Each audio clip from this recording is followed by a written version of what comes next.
Western place that it had been in the early 60s to something of a very different character. And you also have a shift, of course, between communities in Israel. I mean, Israel is a patchwork of different immigrants from different countries.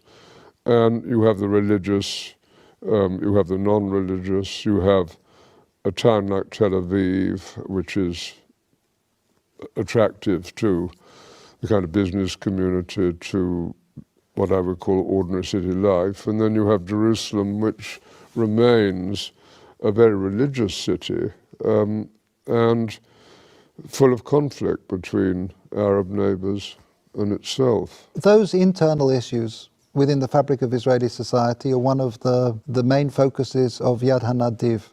Can you mention just one or two of the projects that feel to you most significant? Yes, we do a great deal of work on education, a great deal of academic work. We keep going at Ramat HaNadiv, the garden where Baron Edmond was eventually buried. We're on the point of building the new National Library of Israel. Two unexpected ones, perhaps. If you take the Orthodox community, it's important that they have employment. And we're trying to develop programs which it's possible for them to undertake.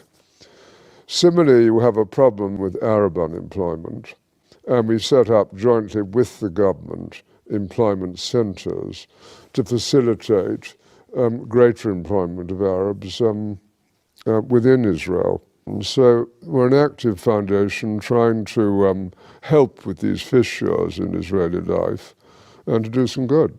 And we're sitting here looking forward to the 100th anniversary of this significant letter. If I can just ask you to think about the next centennial, 100 years' time, and just maybe share some of your hopes, your aspirations about where Israel will be.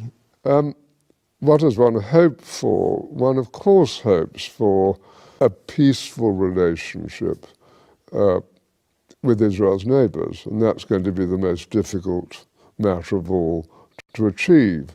But even now you can see, with the disarray in the Middle East and the importance of relationships that Israel is developing, not only with Jordan, but also with Egypt and indeed with Saudi Arabia, even if they're not publicized because of the Sunni-Shiite war.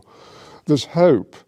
And I think if you take the need of Arab nations to have intelligence help, and if on the other hand you take compassion and generosity coming from Israel to Palestinian territories and its less fortunate neighbors, there are grounds for optimism, and I am an optimist. Lord Rothschild, thank you very much indeed. No, thank you.